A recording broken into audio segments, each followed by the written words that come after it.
In the 1960s, some murders grabbed every headline, while others slipped through the cracks. Today, we're talking about the low-profile murders of the 60s, often overlooked yet chilling. Picture this. In 1962, a college student named Mary Sherman mysteriously disappears. In Omaha, her case barely made local news, and still today, no suspect was ever named. In 1964, James Talbot, a warehouse worker, vanished after clocking out at midnight. His body was found just blocks away, with no robbery, leaving investigators puzzled. These stories didn't become household names. They haunt the edges of memory and files. The 1960s had the murders everyone knows, the cases that filled front pages, changed the news, and dominated the decade. But what people rarely talk about are the murders that stayed quiet, the ones that didn't get nationwide attention, the ones that slipped beneath the noise of war, protests, assassinations, and chaos.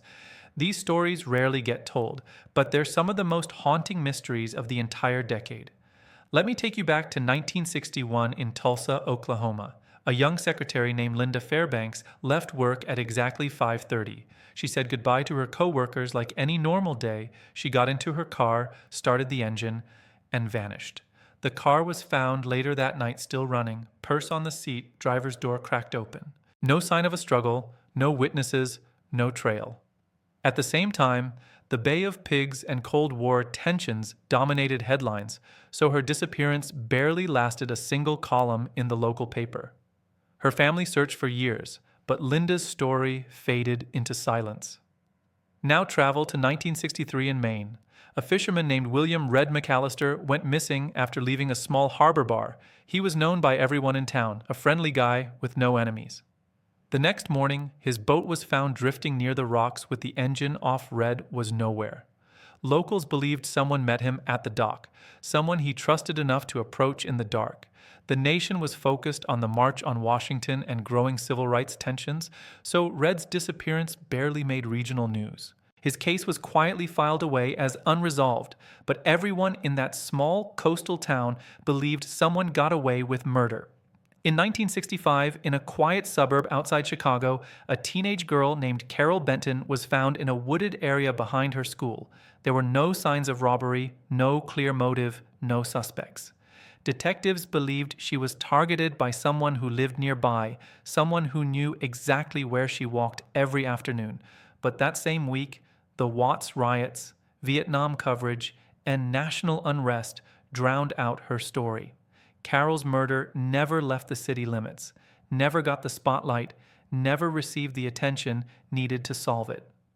One of the eeriest low-profile cases happened in 1967 in Missouri. A traveling shoe salesman named Henry Porter checked into a motel and never checked out. The motel owner found the room untouched except for his suitcase, which was neatly packed on the bed like he meant to leave. His car was still parked outside. There was no forced entry, no struggle, nothing missing.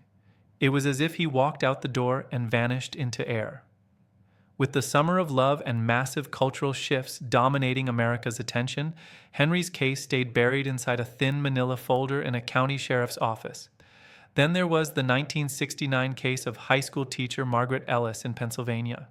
She was found in her home, a place she'd lived for 20 years, with no signs of break-in and nothing taken. Investigators believed she opened her door willingly, meaning she likely knew the person who ended her life. But with the Manson murders stealing every headline at the end of the decade, Margaret's case never made it past local news. Her students held candlelight vigils, but her killer was never found. What makes these stories so chilling isn't just the mystery. It's the silence, the way these lives disappeared beneath larger events, the way families kept searching long after the rest of the country forgot.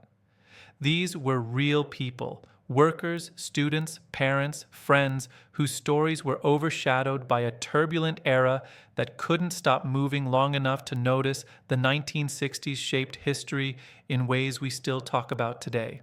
But beneath the well-known tragedies were smaller ones, quieter ones, murders that never got justice because no one was listening. And sometimes those are the stories that linger the longest,